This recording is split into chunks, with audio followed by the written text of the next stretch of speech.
إن الحمد لله نحمده ونستعينه ونستغفره ونعوذ بالله من شرور أنفسنا ومن سيئات أعمالنا من يهده الله فلا مضل له ومن يضلل فلا هادي له وأشهد أن لا إله إلا الله وحده لا شريك له وأشهد أن محمدًا عبده ورسوله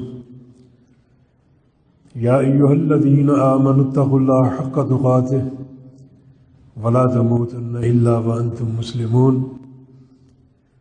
يا أيها الناس اتقوا ربكم الذي خلقكم من نفس واحدة وخلق منها زوجها وبث منهما رجالا كثيرا ونساء فاتقوا الله الذي تساءلون به والأرحام إن الله كان عليكم رقيبا يا أيها الذين آمنوا اتقوا الله وقولوا قولا سديدا يصلح لكم أعمالكم ويغفر لكم ذنوبكم ومن يطع الله ورسوله فقد فاز فوزا عظيما أما بعد فإن أصدق الكلام كلام الله وأحسن الهدي هدي محمد صلى الله تعالى عليه وسلم وشر الأمور محدثاتها وكل محدثة بدعة وكل بدعة ضلالة وكل ضلالة في النار من يطع الله ورسوله فقد رشد واهتدى ومن يعص الله ورسوله فقد ضل وغوى اللهم صل على محمد وعلى آل محمد كما صليت على إبراهيم وعلى آل إبراهيم إنك حميد مجيد اللهم بارك على محمد وعلى آل محمد كما باركت على إبراهيم وعلى آل إبراهيم إنك حميد مجيد سبحانك لا علم لنا إلا ما علمتنا إنك أنت العليم الحكيم رب اشرح لي صدري ويسر لي أمري واحلل عقدة من لساني يفقه قولي أعوذ بالله من الشيطان الرجيم من همزه ونفخه ونفثه بسم الله الرحمن الرحيم ومن أراد الآخرة فسعى لها سعيها وهو مؤمن فأولئك كان سعيهم مشكورا یہ سورہ بنی اسرائیل کی آیت مبارکہ آپ نے سنی ہے۔ اس میں اللہ رب العزت نے اخروی کامیابی کا ایک پروگرام پیش کیا ہے۔ 3 شرائط یہاں مذکور ہیں، اور ان شرائط کے ذکر کے بعد اللہ پاک نے یہ خبر دی ہے کہ جو بندہ ان شرائط کی تکمیل کرنے میں کامیاب ہو گیا تو اس کی ہر کوشش اور ہر عمل کی قدر میں کروں گا۔ وہ قدر کتنی عظیم الشان ہوگی اس پر بات کرنے کی ضرورت نہیں ہے۔ تو اللہ پاک کا فرمان ہے وَمَنْ أَرَادَ الْآخِرَةَ وَسَعَى لَهَا سَعْيَهَا وَهُوَ مُؤْمِنٌ، جو بندہ آخرت کا ارادہ کر لے اور اس کی ترجیحات میں آخرت کی کمائی اور اس کا کسب شامل ہو جائے اور وہ دنیا پر آخرت کو ترجیح دینے لگے اور دنیا پر آخرت کو مقدم کر لے، یہ پہلی شرط ہے۔ اور دوسری شرط یہ ہے وسعی لها سعیها، اور اس کی ہر کوشش بھی واقعتاً آخرت کے لیے ہو، وہ کوشش جو آخرت میں کامیابی دلانے والی ہے اور جو قیامت کے دن کام آنے والی ہے، وہی کوشش شروع کر دے۔ اور تیسری شرط وہ ہو مومن، اور وہ مومن کامل بن جائے۔ ان تین شرائط کے ساتھ جو بندہ آئے گا فَأُولَٰئِكَ كَانَ سَعْيُهُمْ مَشْكُورًا، تو ان کی ہر کوشش کی قدر کی جائے گی، ہر کوشش اس کی رب تعالیٰ کی رضا پر منتج ہوگی، اور اللہ بڑا ہی قدردان ہے، اس سے بڑھ کر اپنے بندوں کے اعمال کا کوئی قدردان نہیں ہے۔ تو یہ مقام جو آپ نے سنا، تین شرائط اس میں بیان ہوئی ہیں۔ ایک ارادہ آخرت، جو واقعی دل سے ہو، صرف زبانی جمع خرچ کی حد تک نہ ہو کہ ایک بندہ آخرت کی باتیں کرے، اللہ تعالیٰ کے خوف کا اظہار کرے صرف زبان کی حد تک، بلکہ دل و جان سے اس نقطے کو سمجھ لے کہ اصل ٹھکانہ آخرت کا ہے۔ دنیا میں محض ایک مسافر کی حیثیت ہے، جیسا کہ نبی علیہ السلام کا فرمان کن فی الدنیا کأنک غریب و عابر سبیل، دنیا میں یوں رہو جیسے تم ایک اجنبی مسافر ہو یا کسی راستے کو عبور کرنے والے ہو۔ جس راستے کو آپ نے عبور کرنا ہو وہاں مستقل ٹھکانہ آپ قائم کر کے نہیں بیٹھ جاتے، بلکہ راستہ عبور کر کے جلدی لوٹنے کی کوشش کرتے ہیں۔ تو دنیا بھی ایک مسافر خانہ ہے، یہاں رہو ضرور لیکن ایک مسافر کی حیثیت سے، مگر اصل آپ کی اقامت آخرت میں ہو اور قیامت میں ہو، یعنی دنیا کے مسافر ہو، آخرت کے مقیم ہو، بلکہ دنیا کی ہر شے کو آخرت پر جو ہے وہ قائم کرنے کی کوشش کرو۔ دنیا کی نعمت دیکھو تو جنت کی یاد آ جائے، دنیا کا عذاب دیکھو تو جہنم کی یاد آ جائے۔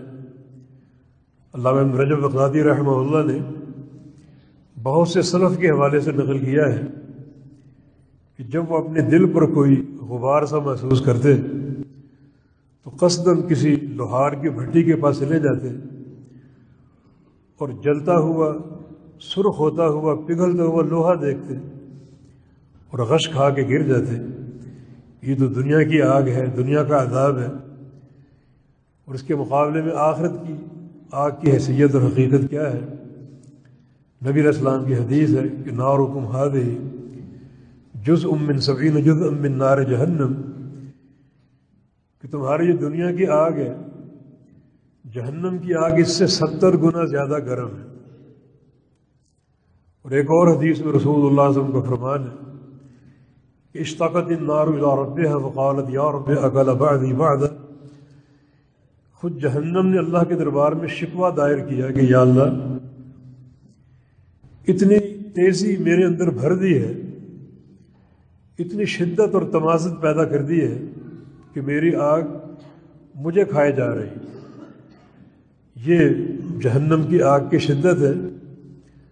تو اگر دنیا میں کوئی ایسی چیز نظر آ جائے تو آخرت یاد آئے، جہنم کی آگ یاد آ جائے۔ عبداللہ بن مبارک رحمہ اللہ بہت بڑے محدث تھے، فقیہ تھے۔ ان کے بہت سے معاصرین کا قول ہے کہ ہمیں سمجھ نہیں آتی تھی کہ عبداللہ بن مبارک کو ہم پر اتنا تفوق کیوں حاصل ہے۔ وہ بھی محدث ہے، ہم بھی محدث ہیں، نمازیں روزے ہمارے برابر ہی ہوتے ہیں تقریباً، مگر انہیں اتنی پذیرائی کیوں ہے، اتنی عزت کیوں ہے؟ حتیٰ کہ کفار بھی ان کا احترام بجا لاتے تھے۔ ایک یہودی نے اپنا ایک مکان بیچا اور اس کی قیمت 10,000 درہم طلب کی۔ جو بھی اس مقام کے جو ڈیلنگ کرنے والے پراپرٹی کی، انہوں نے کہا کہ ویلیو تو یہاں 5,000 درہم کی ہے، تو آپ 10,000 کیوں لے رہے ہیں؟ کہا کہ میں 2 چیزیں بیچ رہا ہوں، ایک اپنا مکان اور دوسرا عبداللہ بن مبارک کا پڑوس، میرا پڑوسی عبداللہ بن مبارک ہے، یہ یہودی کا قول ہے، تو ایسا پڑوس بھی تو بڑا قیمتی ہوتا ہے، تو یہودی تک ان کا احترام کرتے تھے۔ یہ بات کئی دفعہ سوچی انہوں نے کہ انہیں اتنی ہم پر ترجیح حاصل کیوں ہے، ان کی پذیرائی اور ان کی محبت لوگوں کے دلوں میں اس قدر پیوست کیوں ہے؟ کہتے ہیں یہ عقدہ ایک دن کھلا جب ہم ایک جگہ رات کے کھانے میں مدعو تھے، اچانک چراغ بجھ گیا اور کمرے میں اندھیرا پھیل گیا، اور ہم نے محسوس کیا کہ ایک کونے میں سسکیوں کی آوازیں آ رہی ہیں، رونے کی آوازیں آ رہی ہیں۔ جو صاحب خانہ تھے انہوں نے چراغ درست کیا، روشنی دوبارہ بحال ہو گئی، تو ہم نے دیکھا کہ عبداللہ بن مبارک رحمہ اللہ، ان کا چہرہ، ان کی داڑھی آنسوؤں سے بھیگی ہوئی ہے، اور وہی رونے والے تھے، وہی یہ سسکیاں بلند کرنے والے تھے۔ تو ایسا کیوں ہوا؟ دراصل جو ہی چراغ بجھتا ہے اور کمرے میں تاریکی پھیل جاتی ہے تو انہیں قبر کا اندھیرا یاد آ گیا، ایک دن ہمیں اس اندھیرے کا سامنا کرنا ہے۔ چنانچہ یہ وہ لوگ ہیں جو رہتے دنیا میں ہیں مگر حقیقت میں آخرت کے مقیم ہیں، دنیا کے امور جو بھی دیکھتے ہیں تو ان کو آخرت کی یاد آ جاتی ہے۔ من اراد الآخرہ، یہ آخرت کا ارادہ کرنے والے، جس کی ایک عملی تصویر صحابہ کی زندگی میں ہے۔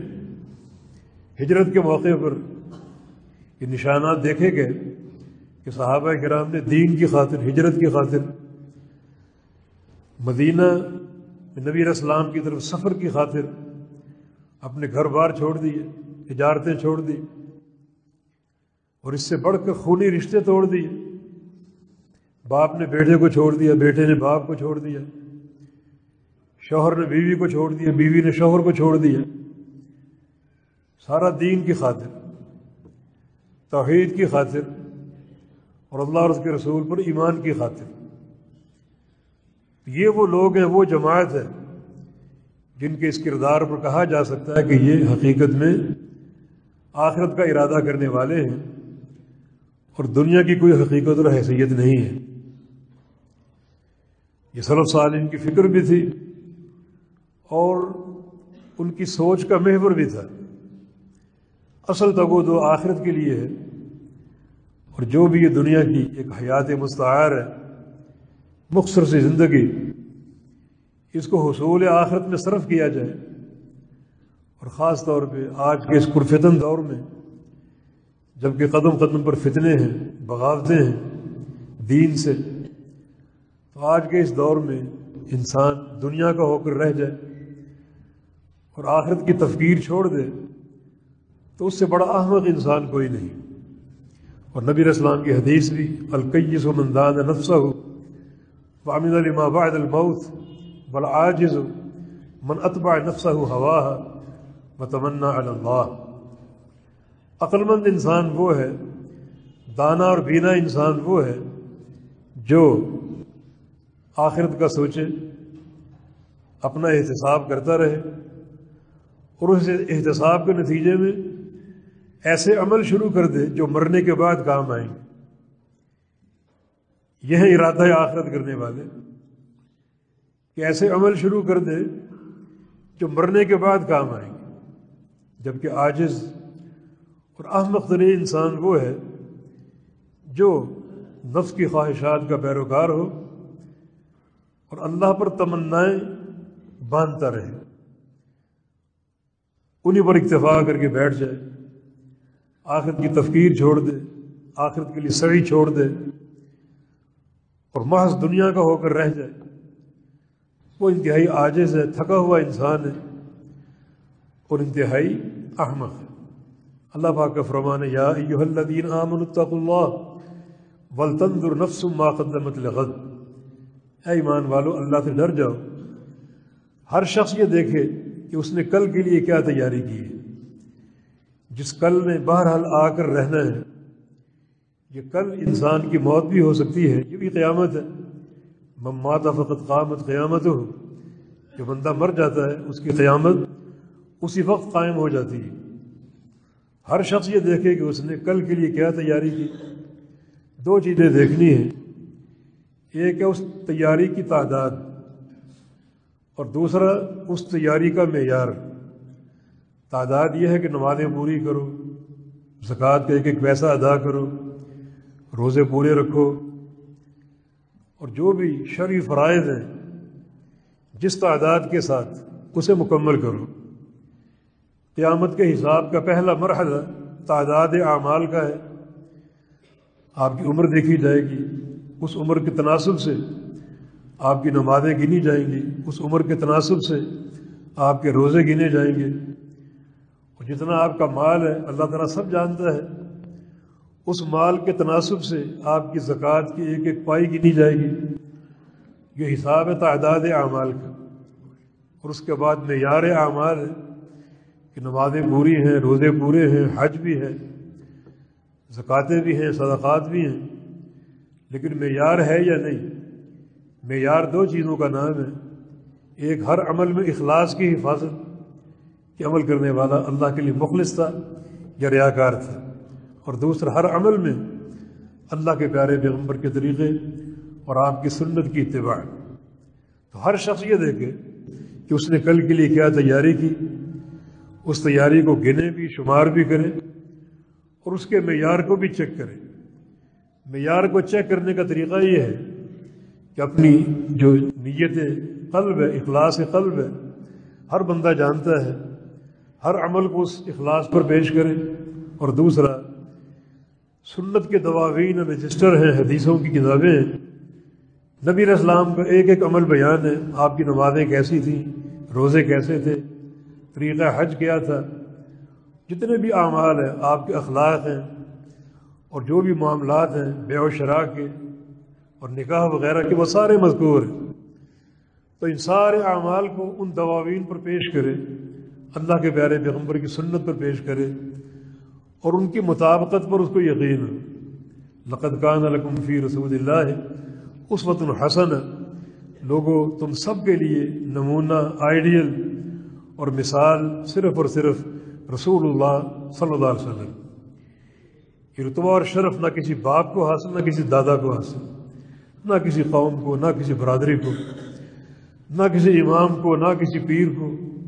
یہ مقام ایک ہی شخصیت کا، اور وہ محمد مصطفیٰ صلی اللہ علیہ وسلم۔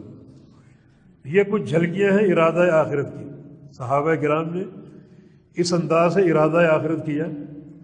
یہ پہلی شرط ہے کہ دل سے آخرت کے سائل بن جاؤ، متلاشی بن جاؤ، دنیا کی قدر کم سے کم ہو۔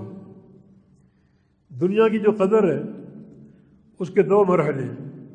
ایک مرحلہ یہ کہ انسان دنیا کو زیادہ وقت دیتا ہے، زیادہ وقت صرف کرتا ہے دنیا کے لیے، ہیں اس کی ذرائع آمدنی حلال کے، لیکن اگر یہ شخص اللہ کی راہ میں خرچ کرنے کا جذبہ رکھتا ہے اور اس کے اندر خرچ کرنے کا ایک ولولہ ہے، تو پھر یہ دنیا کی طلب معیوب نہیں ہے۔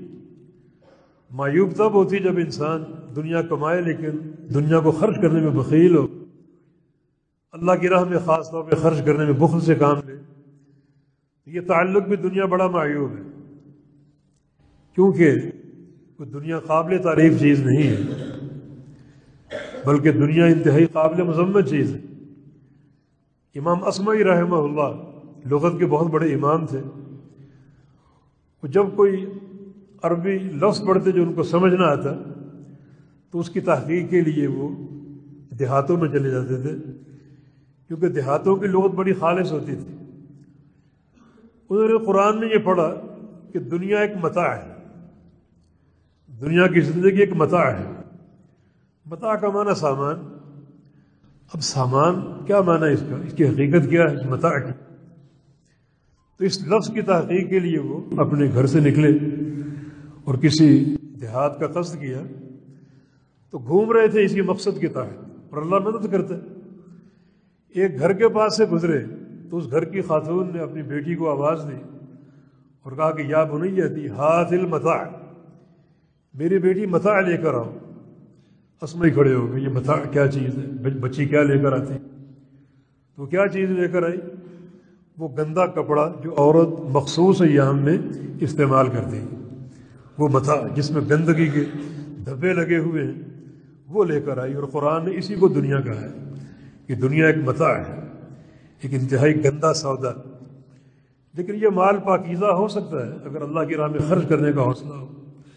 صحابہ جو آخرت کے طلبگار بھی تھے، امیدوار بھی تھے، وہ کھڑے کھڑے مال خرچ کر دیا کرتے تھے، اپنی پوری دنیا لٹا دیا کرتے اللہ کو راضی کرنے کے لیے۔ اور دنیا سے تعلق کا یہ مرحلہ بڑا خطرناک ہے جس میں حلال و حرام کی تمیز مٹ جائے۔ رسول اللہ صلی اللہ علیہ وسلم کی حدیث ہے لن يدخل الجنۃ لحم نبت من حرام، کہ جو گوشت رزق حرام سے بنتا ہے وہ جنت میں داخل ہو ہی نہیں سکتا۔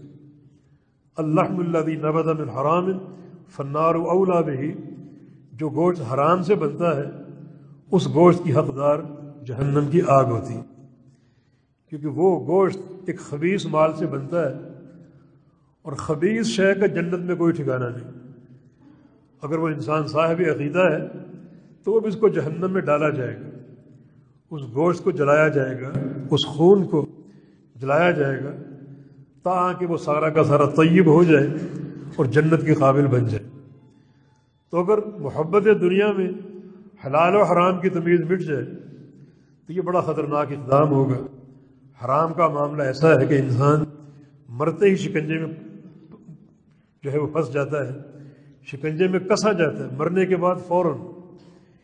یعنی حلال و حرام کی تمیز اگر ختم ہو جائے تو قبر ہی سے عذاب شروع ہو جاتا ہے، جس کی دلیل صحیح بخاری کی حدیث ہے۔ رسول اللہ صلی اللہ علیہ وسلم نے فرمایا کہ میں نے خواب میں جب جہنم کے مناظر دیکھے عالم برزخ کے، تو ایک منظر یہ مجھے دکھایا گیا، ایک بڑا حوض ہے جس میں سرخ رنگ کا ابلتا ہوا پانی ہے، رنگت اس کی خون جیسی، اس میں لوگ ڈبکیاں مار رہے ہیں، اور جہنم کے عذاب کے ساتھ ساتھ اس ابلتے ہوئے تیل کی بھی ایک گرمی اور شدت انہیں جھلسا رہی ہے، چیخیں بلند ہو رہی ہیں، اور وہ اس حوض سے نکلنے کی کوشش کر رہے ہیں، مگر کنارے پر فرشتے موجود ہیں، وہ ان کے منہ کو بڑے ٹھوس پتھروں سے بند کر کے واپس دھکیل دیتے ہیں۔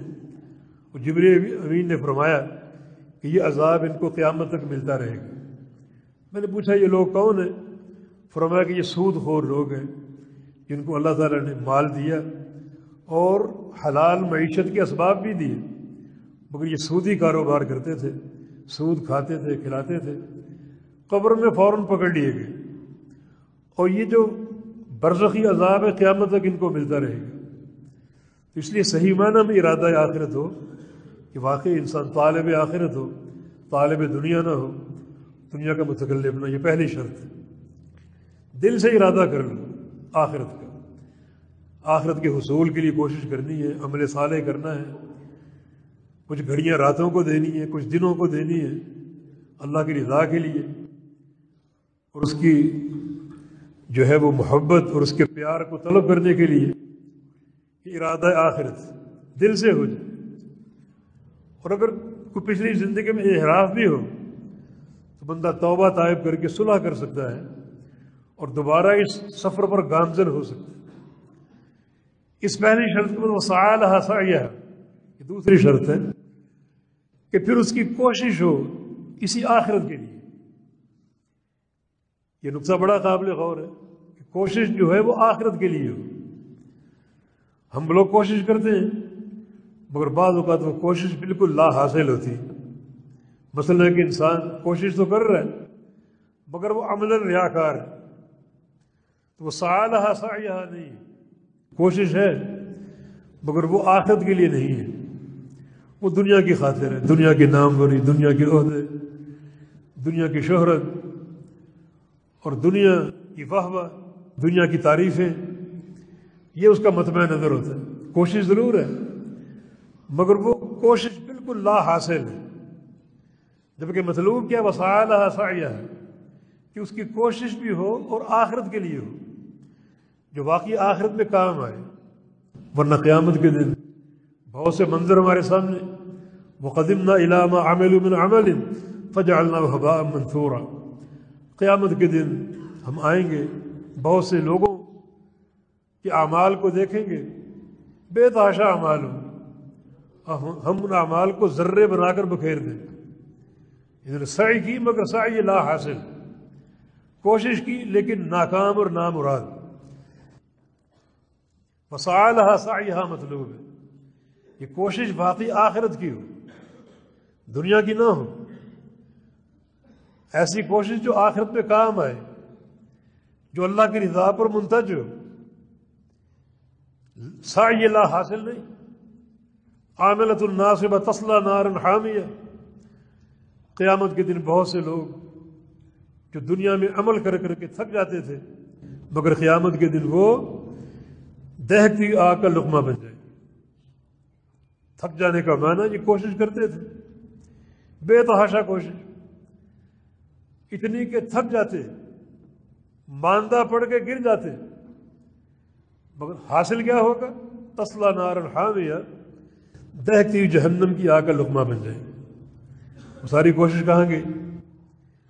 وہ جدوجہد کہاں گئی؟ سعی ہے مگر سعی لہا سعیہا نہیں ہے، وہ کوشش واقعی آخرت میں کام آنے والی ہو۔ یاد رکھیں کہ ہر کوشش کامیاب نہیں ہوتی، کوشش کی دو قسمیں، ایک ہے سعی لا حاصل، کوئی نتیجہ نہیں، بالکل بیکار محض، عمل کر کر کے بس عمل تھک جانے والا اور نتیجہ کوئی نہیں، صفر بالکل۔ اور ایک ہے سعی حاصل، جس کا فائدہ ہو، جس پر اجر مرتب ہو، جس پر اللہ کی رضا حاصل ہو۔ تو سعی لا حاصل جو ہے وہ کسی کی طرف سے ہو، وہ قابل قبول نہیں۔ اب صحابہ سے بڑھ کر مقدس جماعت کون ہو سکتی؟ لیکن چند واقعات صحابہ کی زندگی کے، نماز کا باب کھول لیجیے، نبی علیہ السلام کے سامنے ایک شخص نے نماز پڑھی، فرمایا کہ ارجع فصلی فإنک لم تصلی، دوبارہ جا کر پڑھو، یہ نماز نہیں ہوئی۔ حالانکہ صحابی اللہ کے پیارے پیغمبر کے جان نثار ساتھی، مگر نماز میں ایک عمل وہ سنت کے خلاف کر گیا، پھر جاؤ پھر پڑھو، یہ نماز نہیں ہوئی۔ پھر پڑھی اس نے، فرمایا کہ یہ بھی نہیں ہوئی، پھر پڑھو۔ اس نے تیسری بار پڑھی، فرمایا یہ بھی نہیں ہوئی، 3 بار پڑھ چکے اور تینوں بار مسترد ہوا۔ کوشش ہے اس کی، 3 بار نماز پڑھی مگر سعی لا حاصل، کیونکہ ایک طریقہ اس میں ایسا اپنا گیا جو پیغمبر علیہ السلام کی سیرت کے خلاف تھا، آپ کی سنت کے خلاف تھا۔ ہم اپنی نمازیں آج چیک کریں تو 20 ایسے اعمال ہیں جو ہم خلاف سنت ادا کرتے ہیں۔ تو ایک صحابی کی نماز تو مسترد ہو جائے، ہماری قابل قبول ہوگی؟ ہم اللہ کے زیادہ لاڈلے اور پیارے نہیں؟ یا معیار وسعی لہا سعیہا، اس کوشش کو بروئے کار لانا ہوگا جو واقعتاً آخرت میں کام آئے، کامیابی پر منتج ہو، قبولیت پر منتج ہو۔ حذیفہ بن یمان کے سامنے، حذیفہ بن یمان اللہ کے نبی کے صحابی تھے، اور ان کا لقب تھا صاحب سر نبی صلی اللہ علیہ وسلم، نبی علیہ السلام کے رازدان صحابی۔ آپ نے بہت سے راز ان کو دیے ہوئے تھے جو ان تک محدود تھے۔ انہوں نے ایک بوڑھے شخص کو دیکھا نماز پڑھ رہے، پوچھا منذ کم تصلی هذه الصلاة، بزرگوں یہ نماز کب سے پڑھ رہے ہو؟ کہا بیٹا 40 سال سے پڑھ رہا ہوں۔ فرمایا کہ ما صلیت، اگر 40 سال یہی پڑھ رہے ہو تو آپ نے ایک نماز بھی نہیں پڑھی۔ وَلَوْ مُتَّ عَلَى هَذَا لَمُتَّ عَلَى غَيْرِ فِطْرَةِ محمد صلی اللہ علیہ وسلم، اور اگر یہی نماز پڑھتے پڑھتے مر گئے، تمہاری موت اللہ کے پیغمبر کے دین پر نہیں ہوگی، کیونکہ جو دین اللہ کے پیغمبر لے کر آئے اس دین کا ستون نماز، الصلاۃ و عماد الدین، اس دین کا ستون نماز ہے۔ تو اگر نماز نکال دیں تو پھر دین کی عمارت ڈھام سے گر جائے گی۔ یہ سارے صحابہ کی سیرت کے واقعات، پھر وہ سیکھا کرتے تھے، نمازوں کی اصلاح کر لیا کرتے تھے۔ یہ نماز کا باب، قربانی کا باب کھول لیجیے، ابو بردہ بن نیار رضی اللہ عنہ، اللہ کے نبی صلی اللہ علیہ وسلم عید کے دن نماز کے لیے جا رہے ہیں، ایک گھر سے خون نکلتا ہوا دیکھا، نالی سے خون باہر آ رہا ہے، پوچھا کس کا گھر ہے؟ عرض کیا ابو بردہ بن نیار کا۔ میں اس کو بلاؤ، بلایا گیا، بھئی یہ خون کیسا ہے؟ عرض کیا میں نے قربانی کا جانور ذبح کر لی۔ نماز سے پہلے؟ جی نماز سے پہلے میرے اندر ایک طلب تھی، اس طلب کے تحت۔ کیا طلب تھی؟ کہ آج کھانے پینے کا دن ہے، میرے پڑوسی سارے غرباء اور فقراء، میں نے سوچا کہ جلدی جانور ذبح ہو جائے تاکہ کم از کم آج ان کو انتظار نہ کرنا پڑے اور میری قربانی کا گوشت ان تک پہنچے جلدی۔ آپ کیا سمجھیں گے؟ اللہ کے نبی نے شاباش دی ہوگی، بڑی خوبصورت طلب ہے۔ دین کے معاملے میں کھانے اور کھلانے کا پلانے کا معاملہ اتنا عظیم الشان ہے کہ فاحشہ عورت نے ایک پیاسے کتے کو پانی پلا دیا، اللہ نے قدر کی اور اس کے گناہوں کو معاف کر دیا، اس عورت کی پوری زندگی تقویٰ پر قائم کر دی، جنت کا سرٹیفکیٹ دے دیا۔ یہاں کھلانے والا صحابی، اڑوس پڑوس سارے صحابی، مگر پیارے پیغمبر نے کیا فرمایا؟ تل کا شات و لحم، ابو بردہ آپ کی قربانی قبول نہیں ہوئی، دوبارہ کرنی پڑے گی۔ جو میرا طریقہ اور نظام ہے، نماز پہلے عید کی اور قربانی بعد میں، تم نے معاملہ الٹ کر دیا، قربانی پہلے نماز بعد میں، یہ قربانی قبول نہیں ہوئی۔ اب کوئی باب اٹھا کر دیکھ لیجیے، صحابہ کرام کی سیرت طیبہ کے بے تحاشا واقعات آپ کو ملے۔ حج کا باب کھول لیں، آپ نے حج کے سفر کے دوران ایک طرف ایک مجمع دیکھا لگا ہوا، بھیڑ لگی ہوئی، پوچھا یہ مجمع کیسا ہے، یہ بھیڑ کیسی؟ بتایا کہ ایک شخص یہاں بے ہوش پڑا ہوا۔ بے ہوش کیوں ہو گیا؟ دراصل یہ گھر سے جب نکلا تھا تو اس نے 4 نظریں مان لی، 4 ارادے کر لی، جب تک یہ سفر قائم ہے میں کھانا نہیں کھاؤں گا، پانی نہیں پیوں گا، سواری پر نہیں بیٹھوں گا، پیدل چلوں گا، اور جہاں پڑاؤ ڈالیں گے دھوپ میں بیٹھوں گا، کڑکتی دھوپ میں۔ اس کی سوچ یہ تھی کہ سفر حج ہے اور اللہ کے پیغمبر کی رفاقت ہے، جتنی کشت اور تکلیف زیادہ سہوں گا اتنا اجر زیادہ ملے گا۔ مومن کے پاؤں میں کانٹا چھپ جائے اللہ اس کے گناہ جھاڑ دیتے، ایک رات کا بخار سارے گناہوں کا کفارہ بن سکتا ہے۔ یہ شریعت کی سماحت ہے، یہ سفر حج ہے، اس میں خوب تکلیفیں سہوں، بھوکا مروں، پیاسا، اور پیدل چل کے تھک ہار کے چور ہو جاؤں، اور جناب دھوپ میں پڑاؤ ڈالوں جب بھی بیٹھوں، تاکہ ان تکلیفوں پر اجر ملے مجھے۔ آپ نے کیا فرمایا؟ اس کو شاباش دی، فرمایا کہ مروہ فلیأکل ولیشرب ولیستظل ولیرکب، اس کو حکم دو کھانا کھائے فوراً، پانی پیے، سائے تلے بیٹھے اور سواری پر سوار ہو۔ ان اللہ تعذیب نفسہ لبری، جس مشقت میں اس نے اپنے آپ کو ڈالا ہوا ہے اللہ اس سے ناراض ہے۔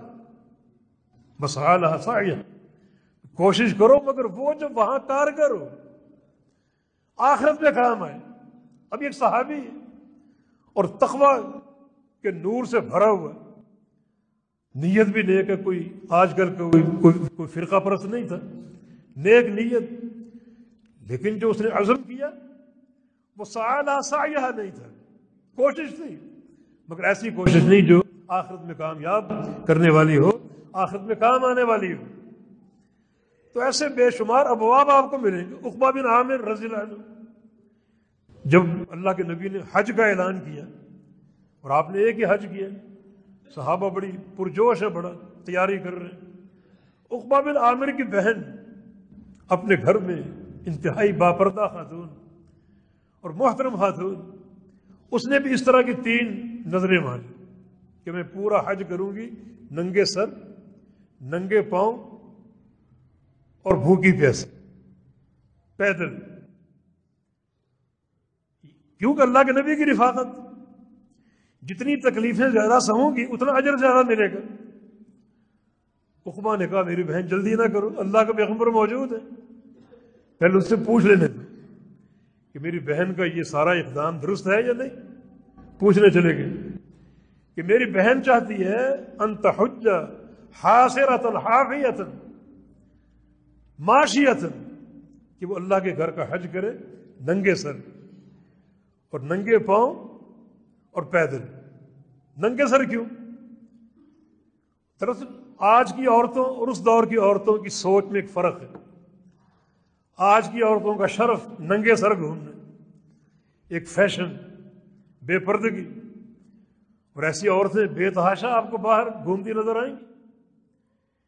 جیسی خاتون پہ نظر پڑ جائے تو جو باتیں ذہن میں آتی ہیں وہ یہ ہیں کہ اس کا باپ بے غیرت ہے، اس کا بھائی بے شرم ہے، اس کی ماں نے اس کی تربیت نہیں کی، اور اس کا شوہر دیوس ہے. کم از کم یہ باتیں آپ کے ذہن میں آئیں گی. اس دور میں عورتوں کا شرف پردہ تھا، تو اس نے سوچا کہ اللہ کے لیے ذلت برداشت کروں گی، یہ سر ڈھانپوں گی نہیں. سر ڈھانپنا شرف کی علامت ہے، تو بجائے شرف کے تذلل کا راستہ اپناؤں گی. یہ اس کی سوچ تھی. اور ننگے پاؤں اور پیدل. تو اللہ کے نبی نے اس کو بھی یہی جواب دی. اپنی بہن سے کہو اگر اپنا حج مقبول کروانا چاہتی ہو تو تم نے سر بھی ڈھانپنا ہے، جوتا بھی پہننا ہے، اور سواری پر سفر کرنا ہے. ایسی کوئی تکلیف اللہ کے ہاں قابل قبول نہیں ہے. تکلیف وہ قابل قبول ہے جس کا دائرہ اللہ کے پیغمبر کے طریقے کے تابع ہو.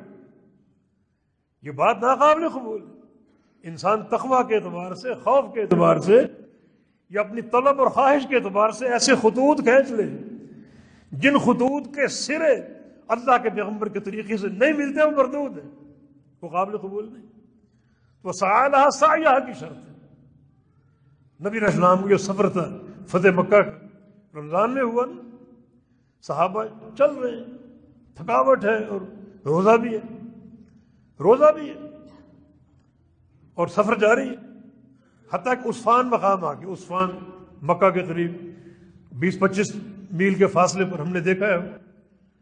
عصفان مقام پر عصر کا وقت ہو گیا. امیر عمر پاس آئے اور کہا کہ یا رسول اللہ ہم مکہ پہنچنے والے ہیں، روزے سب کے، اور روزوں کو ہمارے نقاہت اور کمزوری ہے. اس حال میں دشمن سے اگر مقابلہ ہو گیا ہم کمزور نہ پڑ جائیں تو شریعت اس میں کیا اقدام کرے گی؟ اللہ نے وہی بھیجی کہ اسی وقت روزہ افطار کرو، اور یہ افطار، اس کا اجر وقت میں افطار کرنے کے برابر ہو. یہ عصر کا وقت افطار کر لو. اللہ نے رخصت اجازت دے دی. اللہ کے پیارے پیغمبر نے افطار کر لیا. صحابہ کو بھی افطار کا حکم دیا. کچھ صحابہ نے کہا ہم تو وقت پہ افطار کریں گے تاکہ اجر زیادہ ملے. یہ معصیت اور نافرمانی نہیں تھی، بلکہ زیادہ اجر کے تکسب کا شوق تھا کہ ہم وقت پہ افطار کریں گے تاکہ زیادہ اجر ملے. ہم میں ہمت ہے، قوت ہے، برداشت کی طاقت ہے. تو انہوں نے اپنے روزہ قائم رکھا، افطار نہیں کیا. پیارے پیغمبر کو خبر دی گئی کہ بعض صحابہ نے روزہ افطار نہیں کیا، نافرمانی کی بنا پر نہیں بلکہ زیادہ اجر کے حصول کے شوق میں. نبی علیہ سواری پر کھڑے ہوئے اور کہا کہ جو لوگ اب تک روزہ رکھے ہوئے ہیں، اولئک العصاۃ، اولئک العصاۃ، اولئک العصاۃ، یہ سارے میرے نافرمان. بڑے بڑے نام ہیں اس میں، مگر ذرا سوچ کا فرق دیکھو. اس وقت روزہ توڑنا اللہ کے پیغمبر کا طریقہ ہے، روزہ رکھنا نہیں. جو ہستی پوری کائنات کے لیے آئیڈیل اور مثال ہے وہ روزہ افطار کر چکی. اس وقت افطار اللہ کے پیغمبر کا طریقہ اور آپ کی سنت. جو اب تک روزے سے وہ نافرمان ہے. تو اس طرح کے بے شمار ابواب آپ کو ملیں گے جس سے وسائلہ سعیہ کا مفہوم واضح ہو. انسان کوشش کرے، مگر وہ کوشش جو اللہ کے پیارے پیغمبر کے دین کے تابع ہو. وہی کوشش وہاں کامیاب ہو، کام آئے گی قیامت کے دن. اور یہ بھی ایک اساسی شرط ہے، یعنی ارادہ آخرت ہو اور کوشش بھی واقعتاً طلب آخرت کی ہو. جس کا معنی جو کوشش طلب آخرت کی ہوتی ہے وہ دو بنیادوں پر قائم ہوتی ہے. ایک اخلاص کی بنیاد ہے، انما الاعمال بالنیات، بے شک سارے اعمال کی صحت اور قبولیت کا محور انسان کی نیت ہے. نیت کا اخلاص، کبھی اس سے غافل نہ ہو، ہمیشہ اس کو دھیان میں رکھو. اور دوسرا لقد کان لکم فی رسول اللہ اسوۃ حسنہ، تمہارے سارے اعمال میں آئیڈیل اور مثال محمد مصطفیٰ علیہ السلام۔ یہ دو چیز وسعیھا سعیھا کے تحت آئیں گی کہ واقعی وہ کوشش کرے جو آخرت میں کام آنے والی، اور تیسری شرط کہ وہ مومن، مومن بھی ہو، اور وہ مومن ہو۔ مومن کیا ہے؟ مومن وہ بندہ ہے جو 6 چیزوں کو پہچان لے، سمجھ لے اور ان پر ایمان لے۔ اللہ پر ایمان، اللہ کے فرشتوں پر ایمان، اللہ کے رسولوں پر ایمان، اللہ کی کتابوں پر ایمان، روز آخرت پر ایمان اور تقدیر پر ایمان۔ یہ 6 امور ایمان ہیں۔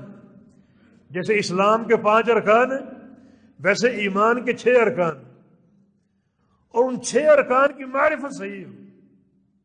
مومن ہونا ضروری ہے، اس کے بغیر جنت کا داخلہ ممکن نہیں، اس کے بغیر کامیابی کا راستہ ممکن نہیں ہے۔ نبی علیہ السلام کے بے شمار حدیثیں، حجۃ الوداع کے خطبے میں آپ نے ارشاد فرمایا تھا کہ لا يدخل الجنت الا مؤمن، کہ جنت میں صرف مومن داخل ہوں گے، صرف مومن داخل ہوں گے، جنت میں صرف مومن داخل ہوں گے۔ بلکہ آپ نے بعض صحابہ کو بھی ایام تشریق میں یہ اعلان کرنے بھیج دیا۔ اس وقت دنیا حج کرنے آئی ہوئی ہے، لاکھوں کا مجمع ہے، خطبہ سب نے مکمل سنا نہیں ہوگا، جاؤ ایک ایک خیمہ بستی میں جاؤ اور جا کر اعلان کرو۔ بشر بن سہیم کا نام آتا ہے، اوس بن حسان کا نام آتا ہے، جو اللہ کے پیارے پیغمبر کے امر سے ایام تشریق میں 3 دن منادی کرتے رہے، الا لا يدخل الجنت الا مؤمن، لوگوں خبردار، اللہ کے پیغمبر کی ندا ہے، آپ کی طرف سے اعلان ہے کہ جنت میں صرف مومن جائے گا، صرف مومن۔ بلکہ یہ اعلان آپ نے یوم خیبر بھی کرو جناب عمر بن خطاب رضی اللہ عنہ سے اور جناب بلال حبشی سے، کہ تم بھی اس وقت اعلان کر دو تاکہ دنیا سن لے کہ لا يدخل الجنت الا مومن، کہ جنت میں صرف مومن جائے گا۔ تو وہ مومن ہو، یہ ایک اساسی شرط ہے کہ بندہ مومن ہو، موحد ہو، جو امور ایمان ہے ان پر اس کی سوچ بالکل صحیح ہو، کتاب و سنت کے مطابق ہو۔ یہاں ایک بیشتر دنیا ناکام ہے ایمان کے امتحان، ان کا ایمان باللہ صحیح نہیں، ایمان بالرسول صحیح نہیں، فرشتوں پر ایمان صحیح نہیں، ان کوئی نہ کوئی انحراف کا راستہ موجود ہے، الحاد کا راستہ موجود ہے۔ صحیح ایمان کیا ہے؟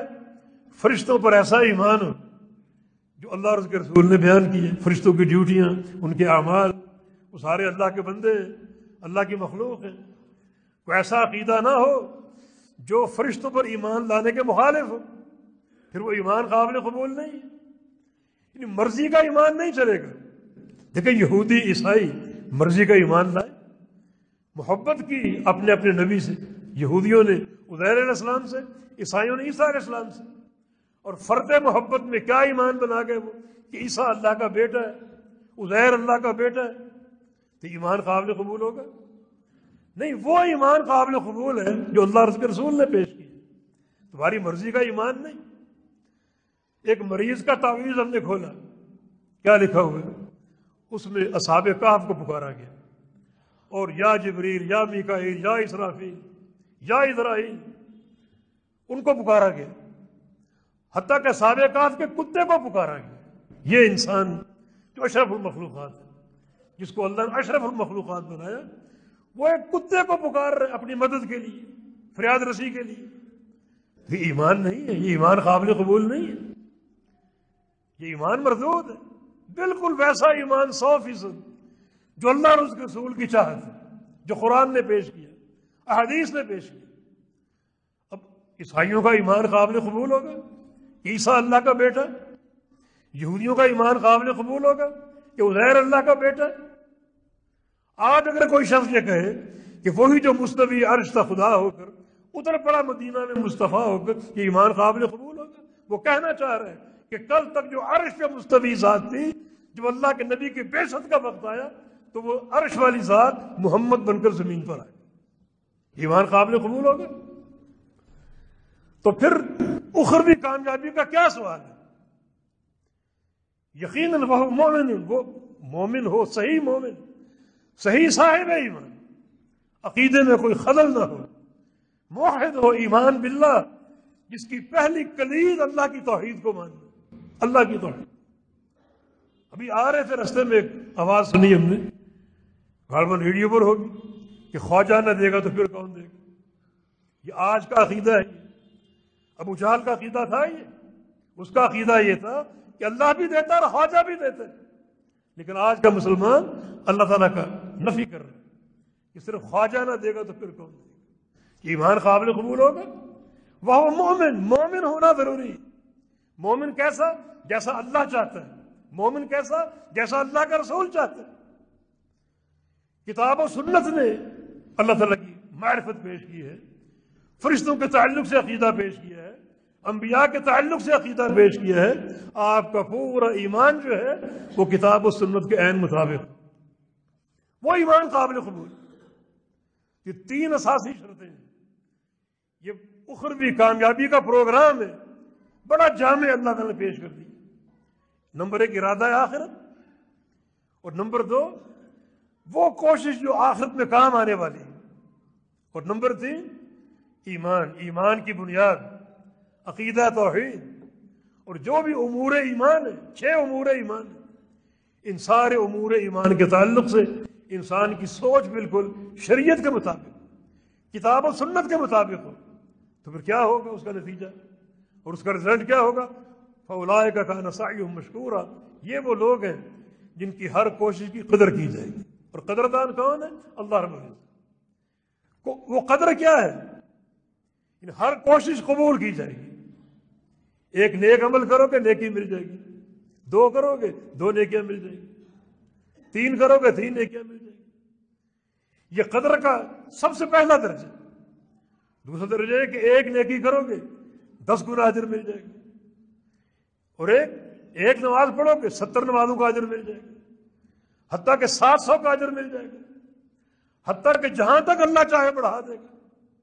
ایسا قدردان تمہارے ایک عمل کو 700 گنا کر دے، ایک کھجور کو احد پہاڑ بنا دے، ایسا قدردان ہے۔ ایک بندہ اپنے بھائی کی زیارت کرنے گھر سے نکلا، اللہ تعالیٰ نے رستے میں فرشتہ بھیج دیا۔ اس نے کیا کہا کہ میں فرشتہ ہوں اور تمہیں خوشخبری دینے آیا ہوں کہ اللہ تعالیٰ نے تم سے محبت کرنا شروع کر دی، تم اللہ کے محبوب بن چکے ہو۔ کیسا قدردان ہے۔ گھر سے نکلا تھا ایک عام انسان، مگر اس عمل کو اللہ نے ایسا قبول کیا کہ اسے اپنا محبوب بنا لیا۔ اور جس کو اللہ محبوب کر لے اس کے نام کی گونج آسمانوں پر گونجتی ہے، عرش معلیٰ پر گونجتی ہے۔ سارے فرشتے اس سے محبت کرتے ہیں، سارے فرشتے اس کے لیے دعائیں کرتے ہیں، جس سے اللہ محبت کرنا شروع کرتا ہے، اور جس کو اللہ محبوب بنا تو اللہ بڑا قدردان ہے۔ انہ غفور شکور، وہ غفور بھی ہے شکور بھی ہے۔ غفور کا معنی اگر گناہ ہو گئے تو خوب بخشنے والا، آ جاؤ توبہ کی طرف، آ جاؤ پلٹ آؤ اللہ کی طرف۔ اور شکور کا معنی اس کے بعد اگر نیک اعمال شروع کر دو گے اللہ کو بڑا قدردان پاؤ گے، تمہارے ایک ایک عمل کی قدر کرے گا، ایک ایک عمل کا اجر دے گا، بڑھا چڑھا کر دے گا، باعتبار تعداد بھی بڑھا دے گا اور باعتبار حجم بھی بڑھا دے گا۔ حجم کے اعتبار سے اس طرح کہ ایک کھجور احد پہاڑ بن جائے گی، اور تعداد کے لحاظ سے اس طرح کہ ایک نیکی تم کرو گے 700 گنا اس کا اجر ملے۔ تو فَأُولَٰئِكَ كَانَ سَعْيُهُمْ مَشْكُورًا۔ اگر یہ 3 عمل تم اختیار کر لو تمہاری ہر کوشش مشکور ہوگی اور اللہ اس کی قدر کرے گا، اللہ اس کا اجر بے تحاشا عطا فرمائے گا۔ تو یہ چھوٹا سا ایک مقام، مگر اسے بڑا جامع پروگرام اخروی کامیابی۔ اللہ پاک مجھے اور آپ کو اس پر عمل پیرا ہونے کی توفیق عطا فرمائے۔ جو بنیادی باتیں ہیں 3، اللہ تعالیٰ ہمیں اپنانے کی توفیق عطا فرما دے، اور اللہ رب العزت ہمارے ایمان میں جو ہے وہ صحت اور استقامت عطا فرما دے، عمل صالح میں اللہ تعالیٰ اخلاص پیدا فرما دے، اور اپنے پیارے پیغمبر کی سنت کی اتباع کی توفیق عطا فرما دے۔ اقول قولی ھذا واستغفر اللہ لی ولکم وآخر دعوانا ان الحمد للہ رب العالمین۔